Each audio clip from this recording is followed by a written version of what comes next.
خدایا شکرت برای همه چیزایی که توی نگاه اول هیچ به نظر میرسن، ولی وقتی دقیق تر نگاه میکنم پر از معنا و برکتن. یه وقتای رزق مثل بارونه، آروم، بی صدا، همه جا رو خیس میکنه. ممکنه نفهمیم از کجا اومده، اما تا وقتی ته دلمون نرم میشه میباره پشت سر هم.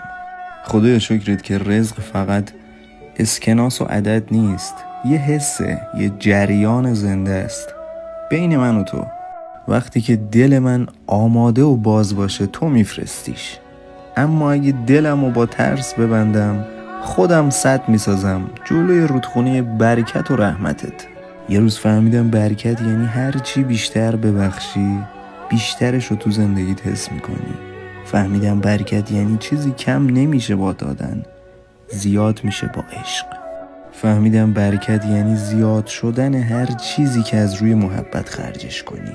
خدایا شکرت واسه یه لقمه نونی که 2 میشه وقتی با عشق تقسیمش میکنی. شکرت که یه لبخند میچرخه و برمیگرده به خودت. شکرت واسه انرژی که با شکرگزاری تکثیرش میکنی. خدایا شکرت که بهم یاد دادی جهان کمبود نداره، وفور و فراوانی جاریه، فقط دلهای ترسوان که کم میارن.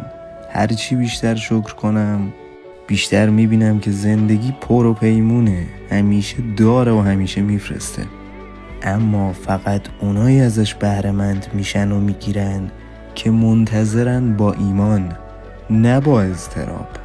شکرت برای رزقی که مثل نفس کشیدنه، نه دیده میشه نه لمس، ولی اگه نباشه هیچی معنی نداره.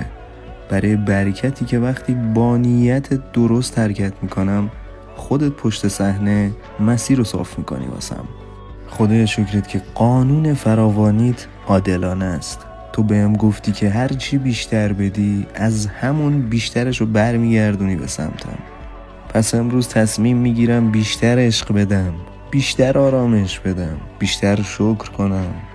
خدایا شکرت که بهم یاد دادی هر چقدر ظرف وجودمو و زندگیمو بزرگتر کنم بیشتر میتونم بهره‌مند بشم از وفور و فراوانیت، و میدونم هر سپاسگزاری یه چراغ تو مسیر رزق و برکت. الانم با ایمان و باور میگم خدایا شکرت.